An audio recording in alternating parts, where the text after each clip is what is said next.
Think about your job right now. What if I told you it might not even exist in 5 years?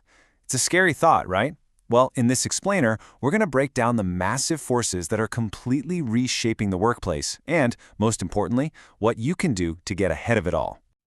You know, it wasn't that long ago that a stable, white-collar job felt like a pretty safe bet. Remember that? Or how about the Great Resignation, when it seemed like employees had all the leverage? Yeah, those days are pretty much over. The old rule book, it's being thrown out the window. Everything we thought we knew about work is being turned on its head. So, what's causing this earthquake? Well, it's actually two huge forces colliding. One of them is pretty obvious, something we see every day, but the other one, it's kind of invisible, working behind the scenes. Let's dig into it. All right, first up, we've got this massive disconnect. It's this huge gap between what the folks in the C-suite are planning and what life is actually like for everyone else on the ground. So, if you're a CEO or a CFO, you're looking at the future like a giant game of chess. You're thinking about strategic transformation, integrating AI, maybe a big merger.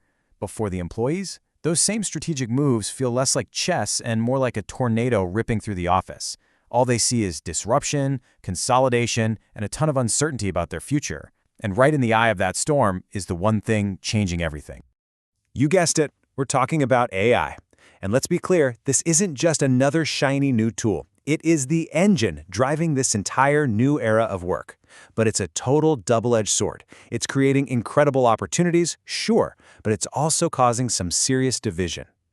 From the top down, especially for finance leaders, AI looks like the golden ticket. They see it as the key to unlocking crazy new levels of efficiency. The idea is to free up their teams from the boring stuff so they can focus on bigger, more strategic work.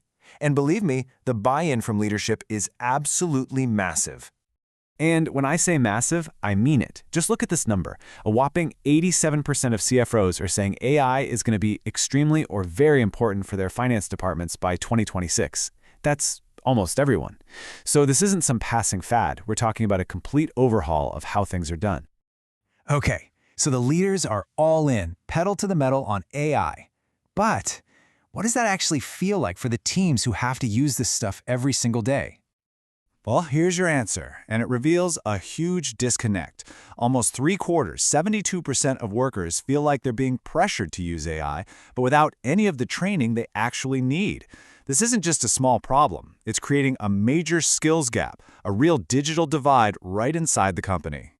And the fallout from this is potentially enormous. We're talking about 12 million US workers possibly needing to switch occupations entirely by 2030. And get this, the jobs most at risk are those exact white-collar office jobs that for decades we thought were the safest career path you could choose. It's not just about the job you have, it's about getting the next one too. AI is completely changing hiring. Companies are using it for everything from screening your resume to even conducting initial interviews. But there's a trust issue here. Almost half of all job seekers just don't trust it. They're worried that some algorithm is just going to toss out their application and miss the one thing that makes them the perfect candidate. Okay, so you've got the AI disruption swirling around, but that's not all. Piled right on top of that is another huge force, a major economic squeeze that's hitting everyone, from the mailroom to the boardroom. And a huge piece of this puzzle, healthcare. Costs for employers are skyrocketing. We're talking the fastest jump in over 10 years. And that's a cost that doesn't just stay on the company's books. It trickles down and affects everybody. And here's what that looks like in the real world. As those company costs go up, benefits packages get squeezed. And look at this, more than a third of people say they would literally switch jobs for the same pay just to get better benefits. For companies, that is a gigantic headache when it comes to keeping their best people. So what's a company to do? Well, facing all this economic pressure, a lot of them are slamming on the brakes. That means hiring freezes. It means shifting focus from just growing at all costs to consolidating what they already have. The new mantra in the office is do more with less. And guess who's caught right in the middle of that squeeze? Yep, middle managers. They're the ones who have to make do more with less a reality. They're picking up the slack for positions that aren't being filled, all while trying to manage teams that are, frankly, pretty stressed out. So is it any surprise that 62% of them say their own workload is getting heavier? So when you mix all this tech disruption with this intense economic pressure, what do you get? You get a brand new kind of culture clash brewing inside the workplace. And the most obvious battlefield in this culture war? The office itself. You've got a massive 70% of employees saying, hey, we prefer working remote or hybrid. But on the other side, you have a growing number of companies demanding a full return to the office 5 days a week. That's not a small disagreement. That's a fundamental disconnect. And let's be really clear, this isn't just about someone's commute or wanting to wear sweatpants. This loss of flexibility has a disproportionate and really tough impact on working mothers. Childcare costs are out of control, and when you bring back rigid office schedules, you're forcing a terrible choice between a career and a family. It's actually erasing years of hard-won progress. And it's not just about where you work, it's about what the company stands for. Leaders are walking this incredibly thin tightrope on social and political issues. And as you can see here, it's pretty much a no-win situation. Take a stand, and you make 44% of your people uncomfortable. Stay silent, and you risk disengaging others. There really is no easy answer here. Okay, so we've talked about AI disruption, economic pressure, culture clashes. It's a lot. It sounds kind of bleak, right? So the big question is, how do you navigate all this? How do you not just survive, but actually thrive in this new normal? The answer comes down to one single word: adaptability. So what does being adaptable actually mean? Well, it's a two-way street.